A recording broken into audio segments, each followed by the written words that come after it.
청취자 여러분 안녕하십니까. YTN 뉴스 FM 수도권 투데이의 장원석입니다. 오늘 수도권 투데이가 선정한 이슈는 해양경찰입니다. 5월의 마지막 날인 31일, 오늘은 바다의 날입니다. 삼면이 바다인 우리나라는 바다와는 때려야 뗄 수 없는 문화와 산업을 일구면서 살아왔죠. 그리고 이런 소중한 바다의 치안과 주권을 지키는데 해양경찰은 60년 넘게 임무를 수행하고 있습니다. 잠시 뒤 투데이 포커스 1부에서는 해양경찰청 김두석 차장 스튜디오에 직접 초대를 해서 바다의 날을 맞는 해경의 이야기를 들어보겠습니다. 이어서 2부에서는 수도권 사용설명서 함영진 직방 빅데이터 랩장과 부동산 이야기를, 그리고 투데이 안전톡톡 서울 양천소방서 이혜지 반장과 함께 스몬비에 대한 이야기를 해보겠습니다. 오늘 오전은 대기가 정체되면서 수도권과 강원 영서, 충북, 대구, 부산 등 지역의 미세먼지 농도가 나쁨 단계를 보일 수도 있겠습니다. 그리고 오늘 낮 또 덥습니다. 자외선과 오존 농도가 높으니까 주의하셔야겠고요. 오늘 서울 낮 기온은 27도, 대전과 전주는 26도, 대구는 28도까지 오르겠습니다. 오늘의 노래 비틀즈의 Get Back 띄워드리면서 2018년 5월 31일 수도권 투데이 시작합니다.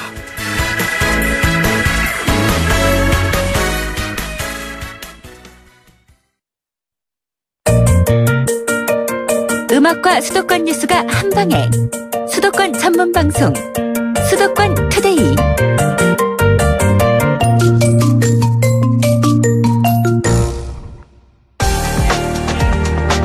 투데이 포커스. 오늘 5월 31일은 바다의 날입니다. 바다의 가치와 해양 산업의 중요성을 널리 알리기 위해서 제정된 날이죠. 날이 날이니만큼 특별히 바다의 날의 의미, 그리고 해양경찰들의 활약에 대해서 이야기를 해보려고 합니다. 해양경찰청의 김두석 차장 스튜디오에 직접 초대를 했습니다. 차장님 어서 오십시오. 네, 안녕하세요. 해양경찰청 차장 김두석입니다. 네, 반갑습니다. 해양경찰청이 사실 큰 이제 참사를 겪고 나서 2년여 만에 외청으로 독립을 하게 됐는데, 본격적인 이야기에 앞서서 해양경찰이 어떤 일을 하는 곳인지 저희가 간단하게 소개 말씀 부탁드리겠습니다. 네, 우리 해양경찰은 바다에서 그 국민의 생명과 재산을 보호하는 역할을 하고 있습니다. 네. 다시 말씀드리면 바다에서 국가안보 활동이나 경찰, 소방, 그리고 환경보호 등의 일을 하고 있다고 보시면 되겠습니다. 우리 YTN 청취자 여러분께서도 방송을 통해 많이 보셨을 텐데요. 우리 해양경찰은 외국 선박이 우리 바다에 들어와서 불법 조업을 하거나 또는 해양 조사하는 것을 방지하고 미륵국을 단속해서 우리의 바다 영토를 수호하는 업무를 수행하고 있습니다. 네. 또한 해상 교통사고를 예방하고 사고가 발생된 경우에는 비행기나 함정을 신속하게 바다 현장에 출동을 시켜서 무엇보다 인명을 구조하는 데 최선을 다하고 있습니다. 그리고 선박에서 이제 화재가 발생된 경우에는 그 화재를 진압하고 그 배에 실려 있는 이제 기름이나 화학물질이 바다로 유출이 돼서 바다가 오염되는 일이 없도록 방지 조치를 하고 있습니다. 또한 해상에서 이루어지는 그 절도나 폭행, 또 성범죄, 밀수마약 등 각종 범죄를 예방하고 범죄가 발생된 경우에는 그 범인을 근거해서 치안 질서를 유지하고 있습니다. 네. 그 외에도 해상 경호나 해상 대테러 등의 업무를 수행하고 있습니다.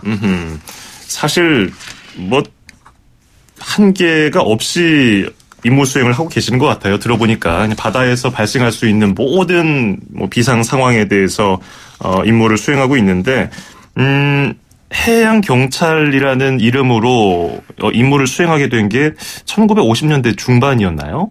그때로 네, 알고 있는데 1953년. 53년. 예. 그러면 벌써 60년 넘게 70년 가까이 바다에서 이런 일을 하고 있는 건데, 이제 해양 경찰이 그 2년여 동안에 이제 부침을 겪고 나서 외청으로 독립한 이후에 어떤 일들이 있었는지 또 설명 부탁드리겠습니다. 네, 우리 해양경찰은 무엇보다 국민의 그 신뢰 회복을 위해서 금년을 그 해양경찰 혁신 원년의 해로 삼고 있습니다. 그래서 해양경찰을 다시 뜯어 고친다는 의미가 담긴 제조 해경 5개년 계획을 수립해서 바다 안전 확보 등 5대 목표를 설정하고 79개 실천 과제를 추진 중에 있습니다. 예. 현장에 답이 있다라는 그 현실 인식 하에 간부들이 수시로 현장을 방문해서 국민들과 소통하고 조직의 체질을 근본적으로 바꾸기 위해서 노력하고 있습니다. 지난 1월 한겨울에 해경청장을 비롯한 지휘부 전원이 바닷속에 들어가서 그 스쿠버 다이빙 수중 훈련을 한 바가 있고 어허. 해양경찰 직원 누구라도 국민이 바다에 빠졌을 경우에는 언제 어디서든 바다에 뛰어들어서 구조할 수 있는 그러한 역량을 갖춰 나가고 있습니다. 우리 해양경찰 재건을 위해서는 가야 할 길이 너무나 멀지만 국민 눈높이에 맞는 바다 안전 정책을 추진해서 국민의 신뢰를 회복하기 위해 최선의 노력을 다하겠습니다. 예. 겨울에 그 지휘부 간부들을 포함해서 전원이 스쿠버 다이버 자격증을 따셨다고 하는데 겨울에 그 바다 수영 같은 것도 그런 훈련을 하신 건가요? 그렇습니다. 이제 스쿠버 그 장비를 착용하고 예. 장장을 비롯한 그 지휘부 전원이 어허. 그 부산 그 바다에 가서 수중 그 체험을 했습니다. 뭐 어려운 일은 없으셨습니까? 훈련하면서? 그때가 이제 1월이니까 예. 정말 그 수온이 대단히 낮았고 정말 추위가 대단한 그 날에 그 혹한의 추위를 우리가 그 네. 직접 체험하면서 그 수중 구조 능력을 좀 갖추는 네. 그런 기회로 삼았습니다. 그렇죠. 바다에서 비상 상황이 일어나는 것은 뭐 날씨 가리면서 뭐 수온을 따지면서 발생하는 게 아니니까 이런 사소한 것도 훈련이 굉장히 중요하게 느껴집니다. 근데 이제 안타까운 사고들이 연이어 발생하면서 해양경찰도 많은 또 꾸중을 짓지 않았습니까? 우리 국민들로부터. 영흥도 낚싯배 전복 사고는 정말 안타까운 사고인데요. 불과 얼마 전에 발생한 사고. 이 해양경찰이 국민에게 다시 실망을 안겨서는 안 될 텐데 이 이후에 어떤 점들을 좀 보완하고 있습니까? 네, 그렇습니다. 지난해 12월 그 영흥도 낚싯배 사고 때 많은 분들이 정말 안타깝게 희생이 되었습니다. 그래서 그 해양사고 발생 시 무엇보다도 그 신속한 상황 처리를 위해서 오는 7월 1일부터는 그 해양경찰서의 긴급 신고 접수 센터를 이제 지방 그 해양경찰청에서 통합해서 운영할 계획입니다. 예. 이를 위해서 신고 접수 요원 60명을 별도로 선발을 해서 상황 처리 전문가들이 교육 훈련을 지금 실시 중에 있고 그 관련 시스템을 체계적으로 구축해 나가고 있습니다. 또한 그 보다 신속하고 효과적인 현장 대응을 위해서 출동 시간 목표제, 또 도착 시간 관리제, 그리고 구조보트 계류 시설 확충 등의 보완 대책을 마련해서 시행하고 있습니다. 그리고 오는 그 2022년까지 영흥수로 등 사고 위험이 높은 해역에 대한 그 선박 관제를 확대를 해서 해양 사고 예방에 최선을 다하도록 하겠습니다. 예.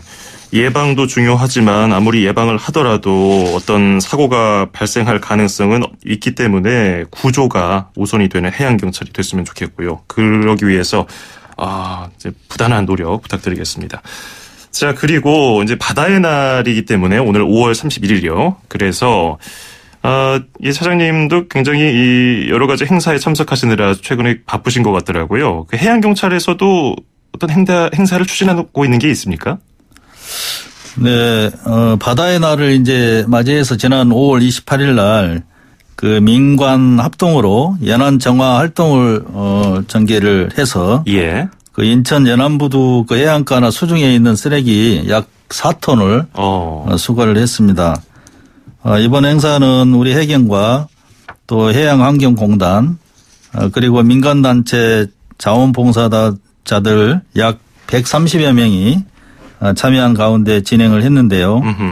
이날 그 우리 해경청장께서 해양환경 보호 캠페인에 힘을 더하기 위해서 그 스쿠버 잠수복을 입고 바다에 직접 들어가서 폐 그물 등 수중 쓰레기를 수거한 바가 있습니다. 예. 앞으로도 우리 해양경찰은 안전하고 깨끗한 바다를 만들기 위해서 국민과 함께 다양한 현장 활동을 전개해 나가도록 하겠습니다. 인천 연안부두 해안가에서 쓰레기를 치우면서 바다의 날 행사를 맞이하셨는데 쓰레기 굉장히 많죠. 그렇습니다. 그 바다의 쓰레기를 치우는 것도 참 일인데 굉장히 뜻깊은 일을 한 것 같습니다. 이런 행사는 좀 자주 있으면 좋겠네요. 자, 그리고 좀 눈에 띄는 것이 해양경찰하고 놀이공원이에요. 롯데월드가 함께 여기서 행사를 진행했단 말이죠. 어떤 인연으로 이렇게 진행하게 됐습니까? 네, 우리 해양경찰은 그 국민과 함께 자연이 살아있는 청정한 그 바다를 만드는 그러한 노력의 일환으로 지난 5월 1일 날 그 말씀하신 그 아쿠아리움과 해양 환경 보존을 위한 그 업무 협약을 체결하였습니다. 그래서 그 MOU에 따라서 예컨대 그 자초된 고래 살리기 등 해양 생태 환경 보호에 더욱 노력하고 또 해양의 가치와 중요성을 그 어린이들을 포함한 국민 일반에 그 널리 홍보해 나갈 계획입니다. 그래서 예. 지난 5월 5일 그 어린이날부터 3일간 그 아쿠아리움에서 가정의 달을 기념하여 인어공주를 지키는 바다 경찰이란 주제로 해양환경보호 수중 공연을 개최하였으며 예. 또 앞서 말씀드린 바와 같이 5월 28일 날 바다의 날을 맞이하여 연안 정화 활동을 실시하였습니다. 앞으로도 우리 해양경찰은 다양한 환경보호 활동을 전개하고 깨끗한 바다 만들기에 앞장서도록 하겠습니다. 예. 이렇게 바다 경찰이 인어공주를 지킨다 이런 주제는 또 어린이날에 또 그 기념해서 수중 공연을 개최했다고 하니까 아이들에게 교육으로서도 굉장히 좋을 것 같네요. 자, 그리고 상을 받으러 가나 봐요. 내일 해양경찰에게 어떤 특별한 날이 될 것 같다고 그러시던데 어떤 내용입니까?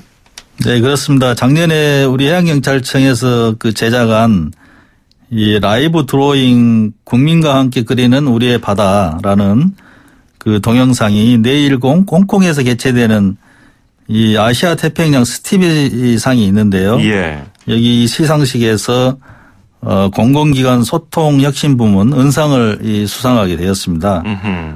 이 라이브 드로잉은 그 종이에 밑그림이 없이 즉석에서 붓펜을 사용해서 그림을 그려서 영상화하는 건데요. 이 작품은 세월호 사고로 상처 입은 유가족들과 국민 여러분들을 위로하고 우리의 새로운 각오를 다지는 취지에서 제작한 것입니다. 해양경찰청으로 거듭나는 그 기회를 주신 국민 여러분께 다시 한번 진심으로 감사를 드립니다. 우리 1만 3천여 명의 해양경찰은 바다에서 국민의 생명과 안전을 굳건히 지켜내기 위해서 혼신의 노력을 다하도록 하겠습니다. 예. 이 세월호 참사를 추모하는 내용이 담긴 영상이 아시아 태평양 스티비상에서 은상을 받게 된 건데 그런 만큼 아무래도 우리 해양경찰이 더 뼈를 깎는 노력을 해야겠군요. 자, 그리고 부산에서도 또 국제적인 행사가 열린다고 하는데 이건 또 어떤 건가요? 네, 6월 4일부터 7일까지 부산에서 이제 북태평양 6개국 해양경찰이 참여한 가운데 그 합동훈련을 실시할 예정입니다. 네. 여기에 그 참여하는 이 국가는 미국, 러시아, 캐나다, 그리고 중국, 일본, 인도이고 그 훈련 내용은 그 해양 테러 및 대형 재난에 공동 대응하는 것입니다. 이번 훈련은 그 일본과 부산을 오가는 국제 여객선이 해운대 인근 해상에서 테러범에 의해서 이제 피랍되는 그러한 상황을 가정해서 진행됩니다. 특히 그 6개 국가에 특공대 104명, 함정 26척, 그리고 항공기 5대가 동원이 돼서 실제 상황과 같은 훈련이 입체적으로 전개될 예정입니다. 예. 이번 훈련을 통해서 선진 해양 국가의 그 대테러 및 재난 대응 노하우를 벤치마킹해서 예. 우리 해양경찰의 현장 대응 역량을 강화하는 데 큰 도움이 될 것으로 기대하고 있습니다. 예. 이런 연합훈련을 통해서 우리가 다른 나라 해양경찰로부터 또 배울 건 배우고 우리가 또 알려줄 거 알려주면서 서로 윈윈하는 그런 훈련이 될 것 같은데요. 이런 외국 해양경찰과 교류가 예전부터 이어져 왔던 건가요? 네, 지난 그 2000년 12월에 이 MPCGF 그러니까 북태평양 해양경찰 회의가 이제 결성이 됐습니다. 그래서 그 이후에 이 관계국들과 정례적인 회의와 교류를 계속하고 있습니다. 예. 그래서 우리 한국, 일본, 미국, 러시아, 캐나다, 중국 이렇게 6개 회원 국간에 매년 그 2번씩 순차적으로 개최를 하고 있는데요. 그래서 상반기에는 그 실무그룹 전문가 회의를 하고 이어서 하반기에 6개국 그 해양경찰 청장회의가 진행이 됩니다. 그래서 국제범죄나 해양테러 공동대응 또 수색구조 등과 관련된 그러한 논의와 훈련을 병행을 하고 있습니다. 예. 우리나라는 지난 2003년, 2009년 그리고 2015년 이렇게 3번 회의를 개최한 바가 있고 금년에는 부산에서 그 수색구조 및 대테러 훈련을 테마로 하는 6개국 해양경찰 연합훈련을 실시할 계획입니다. 특히 이번 행사 때는 전 세계적으로 관심이 많은 그 대량 인명 구조와 관련된 세미나와 훈련이 개최될 예정으로 있습니다. 예. 오늘 저희 수도권 투데이 청취자분들도 해양경찰이 어떤 일을 하는지 뭐 어렴풋이는 알고 계셨겠지만 또 다양한 활동을 하고 있고 평소에는 어떤 행사를 진행하고 있으며 또 어떤 훈련을 하는지 많이 또 알게 되셨을 것 같아요. 우리 청취자분들께 끝으로 한 말씀 하신다면요. 네, 세월호 참사의 그 뼈아픈 시련을 겪은 후에 국민 여러분들께서 우리 해양경찰에 다시 한번 기회를 주셨습니다. 그래서 과거에 대한 진정한 그 성찰과 함께 아직도 국민의 눈높이에 부족한 그러한 점을 채우기 위해서 우리 해양경찰의 변화와 노력은 현재도 계속 진행 중에 있습니다. 늘 국민과 가까운 현장을 잘 살피고 해경 지휘부부터 몸으로 실천하고 격의 없이 소통해 나가겠습니다. 결코 현실에 안주하지 않고 기본에 충실하면서도 국민들께서 신뢰할 수 있는 그러한 믿음직한 해양경찰로 거듭나겠습니다. 우리 1만 3천여 명의 해양경찰은 바다의 안전을 굳건히 지켜내라는 국민의 준엄한 명령을 가슴에 새기고 전 직원이 혼연일체가 돼서 더욱 든든하고 안전한 바다를 만들어 나가는데 최선을 다해 나가도록 하겠습니다. 예. 자, 뭐 여러 가지 말씀해 주셨는데 마지막 말씀이 좀 기억에 남네요. 끝까지 좀 노력을 해 주시고요. 늘 그 자리에서 좀 국민의 안전을 위한 부단한 노력 부탁드리고요. 또 믿음직한 임무 수행까지 저희가 당부 말씀드리겠습니다. 허비로스의 I'm always here 띄워드리면서 인사드리죠. 김두석 해양경찰청 차장이었습니다. 고맙습니다. 고맙습니다. FM 94.5MHz YTN 뉴스 FM 수도권 투데이 듣고 계시고요. 저는 아나운서 장원석입니다. 1부는 여기서 마무리하고요. 2부에서는 수도권 사용 설명서 부동산 소식 그리고 투데이 안전톡톡 안전상식을 전해드리겠습니다. 40초 뒤에 돌아오겠습니다.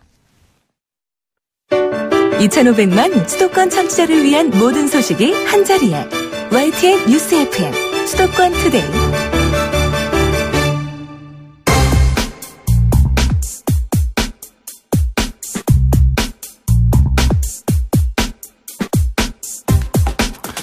네, 목요일에 만나는 수도권 사용 설명서 시간입니다. 부동산 소식을 전해드리겠습니다. 함영진 직방 빅데이터 랩장과 함께하겠습니다. 안녕하십니까? 네, 안녕하십니까? 네, 지난해 말부터 정부가 계속해서 임대주택 등록을 하십시오 이렇게 권유를 했었는데요. 다주택자들에 대해서. 이후에 임대사업자 등록이 꾸준히 늘고 있나 보네요. 그렇습니다. 지난 4월에 등록한 주택 임대사업자 수가 6,938명인데요. 네. 전년 동월에 비해서 2배나 높은 수치고요. 그리고 작년 월 평균에 비해서도 1.3배 정도 높다고 합니다. 전국의 신규 등록자 중에 한 69%는 서울시와 경기도 사업자인 것으로 보여지는데요. 총 4,780명 정도가 등록을 했고요. 특히 서울에서는 강남 4개구가 34% 정도 매입 임대사업자 등록을 하셨다고 합니다. 그리고 은평구라든지 강서구, 영등포 같은 지역도 임대사업자 등록이 두드러진 편이었습니다. 예. 아무래도 최근에 증가세가 가팔라진 것은 정부가 다주택자에 대한 규제를 강화하고 있으니까 그걸 좀 피해볼 목적이겠죠. 예, 맞습니다. 현재 조정지역 같은 경우는 다주택자의 양도소득세율이 최대 이제 60%까지 올라가는데요. 주택임대사업자로 등록을 하면 양도소득세 중과 배제라든지 또는 종합부동산세 합산 배제되어 있습니다. 특히 이제 내년 1월부터 정상부과가 예정된 연 2천만 원 이하의 임대소득에 대한 임대소득세 또는 이제 건강보험료가 큰 폭으로 경감된다는 점도 매력적이라고 할 수 있는데요. 예. 특히 이제 8년 이상 임대주택에 대한 양도소득세의 장기보유 특별공제 혜택도 최대 70%로 확대되기 때문에 앞으로 주택임대사업자 등록이 다주택자들에게는 세금을 좀 줄일 수 있는 퇴로가 될 전망이고요. 관련한 임대사업자 수도 지속적으로 증가할 것으로 보여집니다. 예. 그런데 이 부분에 대해서 약간 우려의 목소리도 있더라고요. 다주택자가 임대사업자 등록을 할 때 이후에 최초 신고되는 계약에 있어서는 전월세 상한제라든지 계약 갱신 청구권제 적용을 받지 않는다는 지적이 있는데, 그러니까 전세 계약을 맺은 다음에 임대사업 등록을 했을 때 2년 뒤 최초 신고 계약 때 상한제 적용을 받지 않는다는 그런 맹점이 있다고 하더라고요. 그래서 세입자들이 나중에 2년 뒤에 임대료가 크게 오르는 그런 불편을 겪을 수도 있다고 하는데 이 부분에 대해서는 어떤 좀 문제가 있다고 볼까요? 근데 사실 이제 8년 임대주택의 경우에는 임대료 상한율이 5% 정도 적용되게 됩니다. 그래서 일종의 준공공 임대주택이 되기 때문에 사실상 임대료를 임대인이 많이 올릴 수 없는 구조로 가게 되고요. 예. 그리고 만약 임차인이 바뀐다든지 임대와 관련된 조건이 바뀌게 되면 임대사업자의 경우에는 정부에 신고를 해서 관련 내용의 변경 소식을 공지하지 않으면 임대인이 과태료 처분까지도 받기 때문에 어찌 보면 그냥 민간 시장의 전월세 주택보다는 주택임대사업자의 임차인의 경우에는 간접적인 임대료 규제라든지 임대료 상한제 같은 혜택이 있기 때문에 그래도 민간 관련해서 임대차를 맺으시는 것보다는 보호받는 부분들이 훨씬 좀 있다고 생각은 됩니다. 예. 자, 다른 얘기도 또 해보도록 하죠. 지난달부터 시행이 됐는데 다주택자 양도세 중과 시행, 이후에 서울 아파트 거래량이 급감을 했다고 하는데 이게 거래가 얼마나 줄었습니까? 많이 줄었습니다. 이제 서울부동산 정보 광장에 따르면 이달 28일 기준으로 서울 아파트 매매 거래량이 4,560건 정도로 지난해 같은 기간과 비교해서 무려 2분의 1 정도 수준으로 급감했습니다. 일평균으로 보면 지난해 329건에서 올해 163건으로 절반 수준에 그치고 있는데요. 네. 다주택자 양도소득세 중과가 시행된 이제 4월에 일평균 거래 건수 210건과 비교해도 감소세가 5월에 확연하게 두드러지고 있는 상황입니다. 자치구별로는 강남 4구를 중심으로 거래량이 줄었는데요. 강남은 143건, 서초는 160건, 그리고 송파구가 188건, 그리고 강동구가 175건입니다. 작년 동기의 거래 건수가 지역별로 한 600건에서 800건 정도 됐던 것을 감안하면 굉장히 거래가 많이 줄었다고 할 수 있을 것 같은데요. 예. 여러 가지 원인을 살펴볼 수 있겠지만 역시 정부의 고강도 규제에 따른 매도자나 매수자 모두 시장을 관망세로 돌아서고 숨을 고르고 있는 것으로 보여지고요. 특히 올해 부활한 재건축 초과이익 환수제 적용을 받는 첫 단지인 반포 현대아파트의 부담금이 최근 1인당 월 평균 1억 3천만 원 정도로 공개되면서 그동안 이제 강남 부동산 시장을 견인해온 재건축 시장마저 꽁꽁 얼어붙는 것들이 서울 거래량 감소로 이어지고 있는 상황입니다. 예, 재건축 시장은 또 그런데 오늘 아침에 그 포털 사이트 검색어를 보면 지금도 상위권에 올라 있는데 아파트 투유 사이트 이게 오류가 발생하고 있다고 계속 뜨고 있잖아요. 이게 여전히 이번에 하남 아파트 때문에 그런다 그런 기사가 올라오고 있는데 여전히 이렇게 일부 지역에 한해서는 시세 차익을 노린 이른바 로또 아파트 이런 투자 심리는 있나 봐요. 그렇습니다. 이제 6월에 뭐 월드컵이라든지 지방선거 그리고 북미회담 때문에 사실 분양을 미뤄왔었던 물량들 중에 수요자들에게 관심을 끌고 대기 관련한 지역의 수요가 많았던 물량들이 지금 5월 말에 분양 물량으로 집중하고 있는데요. 최근에 이제 미사지구에 공급됐던 물량은 이제 미사일 역세권 물량인데다가 중대형이라서 50% 추첨제가 적용되게 됩니다. 예. 그렇기 때문에 운에 의한 당첨이 가능하다는 것들도 있고요. 그리고 주변 시세에 비해서 무려 3.3제곱미터당 분양 가격이 많게는 500만 원 이상 저렴한 물량이 공급되면서 상당히 많은 소유자들이 청약하고 그런 것들이 금융결제원 아파트 투유 사이트가 다운되는 문제점까지 나타나기도 했는데요. 당분간 기존 주택 시장은 위축되겠지만 신규 분양 시장 중에 대기 수요가 많거나 또 저렴하게 공급되거나 소유자가 많은 지역의 경우에는 과열되는 현상이 반복적으로 나타날 것으로 보여집니다. 예, 신규 주택의 경우는 그럴 수 있겠고 다시 또 재건축 이야기로 넘어와 보면은 이제 서울 아파트 거래량이 거의 뭐 절반 수준으로 뚝 떨어진 상황인데 그래서일까요? 재건축 초과이익 환수제가 이제 올해부터 부활이 됐는데 이것으로 인한 뭐 타격을 줄이기 위해서 일부 재건축 조합들은 벌써 공사비를 늘려가지고 개발 이익을 좀 줄여서 이른바 공사비 뻥튀기 전략을 쓸 계획이라는 얘기도 들리던데 정부가 이거에도 제동을 걸겠죠? 그렇습니다. 이제 정부가 부동산 과열 억제 대책의 일환으로 재건축 공사비 검증 과정을 강화할 예정에 있는데요. 예. 재건축 부담금을 낮추기 위해서 이제 조합이 공사비를 과도하게 높이는 움직임에 제동을 걸 전망입니다. 일단 정부가 공사비, 설계 감리비, 그리고 조합 운영비의 합계 금액인 개발 비용을 허위 신고한 제출자 같은 경우는 재건축 초과이익 환수에 관한 법의 처분 상한인 3년 이하의 징역이나 또는 재건축 부담금의 3배 규모의 벌금형에 처할 계획인데요. 조합이 총회 의결을 거쳐서 뭐 절차상 하자가 없이 공사비를 대폭 높이더라도 한국감정원이 타당성 검증을 하기 때문에 조합들의 공사비 인상, 그래서 재건축 초과이익 환수를 피해가려는 움직임도 녹록치 않을 것이라는 지적이 나타나고 있습니다. 일단 지방자치단체들도 강남 지역 과열 억제는 정부 정책에 따라서 부담금 회피 시도에 맞대응한다고 하니까 이래저래 강남권 재건축 단지는 투자자의 부담이 커질 전망입니다. 예, 오늘 소식은 여기까지 듣도록 하죠. 고맙습니다. 예, 감사합니다. 네, 지금까지 함영진 직방 빅데이터 랩장이었습니다.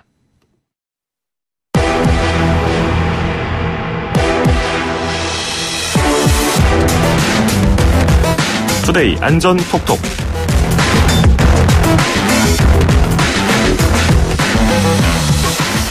네, 오늘도 안전 상식 알아보겠습니다. 현장을 항상 바쁘게 뛰어다니는 분, 서울 양천소방서의 이혜지 반장 연결하겠습니다. 이 반장님 안녕하세요.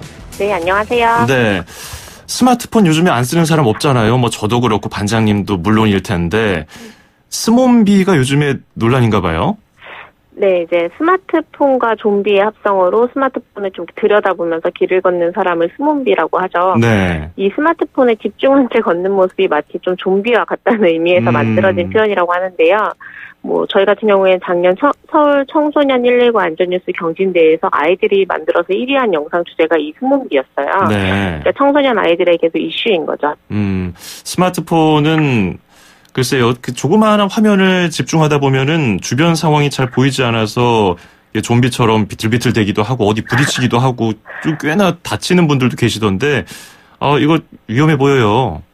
뭐 그래서 이제 16년 9월에 이제 현대해상의 교통기후 환경연구소라는 곳에서 조사를 했더니 이제 스마트폰을 사용했을 경우 보행자가 소리로 인지하는 거리가 이제 문자 작성이나 음성 감상 시에는 이제 반 이상이 감소하고요. 시야폭도 반 이상이 감소한다고 합니다. 특히나 이제 전방 주시율은 15%까지 낮아지고요. 그러니까 이제 스마트폰을 보다 보시면 앞을 잘 못 보게 되는 거죠. 생각보다 감지 능력이 더 떨어지네요. 전방 주시율도 낮아질 수밖에 없고요. 근데 시야폭, 뭐 전방 주시율이 15%까지 낮아지면은 글쎄요, 수치상으로만 봐서는 어느 정도나 위험한지는 잘 모르겠어요. 봤더니 이게 스마트폰 사용이 눈과 귀를 막는 거나 다름이 없어요. 이제 보행 중 사고 예방을 위해서 가장 중요한 정보가 시각 정보라고 하는데요.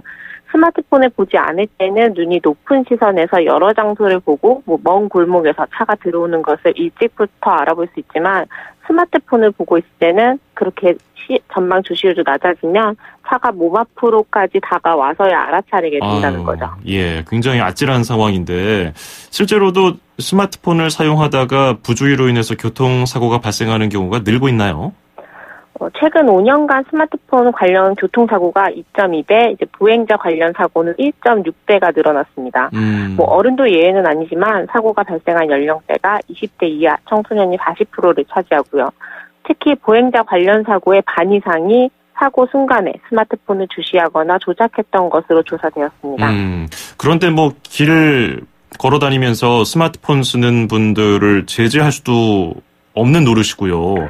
어떻게 할까요? 그렇죠. 그래서 스몬비의 사고를 막기 위해서 국가가 나서는 것도 이제 많아졌는데요. 네. 중국의 경우는 스마트폰을 보다가 다른 보행자와 부딪히지 않도록 아예 스마트폰 전용 도로를 만들기도 했고, 독일 같은 경우에는 바닥에 신호등을 깔았습니다.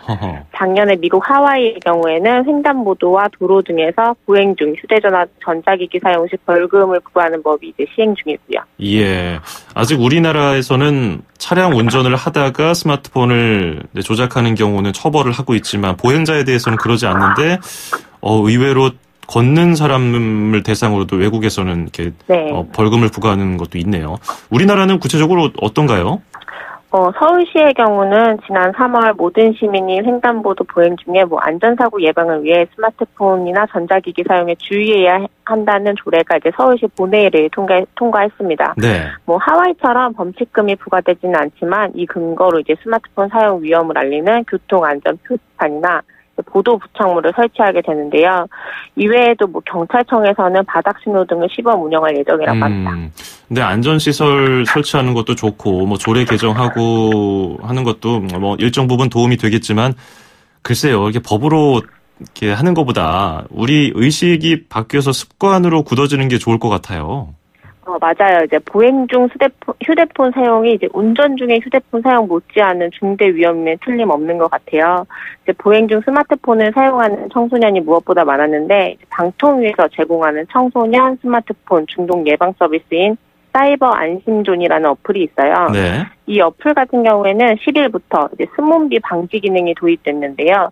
해당 기능을 활성화해 놓은 상태에서 5-6걸음을 걸을 경우에 화면이 자동으로 잠깁니다. 또 재사용을 하기 위해서는 걸음을 멈추고 잠금 해제 버튼을 눌러야 되고요. 다만 긴급 상황을 대비해서 화면이 잠긴 상태에서도 긴급 통화는 가능하고 잠금 화면에서 긴급 통화를 누를 경우에는 등록된 부모님의 연락처로 자동 연결된다고 해요. 아이 두신 부모님들께서는 이 어플 활용하면 좋을 것 같고요. 이게 보행 중 3분의 1이 스마트폰을 사용하고 이제 횡단보도를 건널 때는 4분의 1가량의 사람들이 스마트폰을 사용한다고 합니다. 보행 중에는 자신의 안전을 위해서 휴대폰 사용 이제 좀 자제하시고 특히 도로 횡단 시에는 일절 사용하지 않는 습관을 생활화하시는 게 좋겠습니다. 네, 맞습니다. 오늘 방송 들으신 분들은 의식적으로 길 걸어 다닐 때는 스마트폰 사용을 좀 자제하시면 좋겠네요. 오늘 말씀 잘 들었습니다. 고맙습니다. 네, 감사합니다. 네, 지금까지 서울 양천소방서의 이혜지 반장이었습니다. 네, 올해 가정의 달도 모두 지나갔습니다. 5월 31일 수도권 투데이는 여기까지입니다. 저는 내일 아침 9시 10분에 뵙도록 하죠.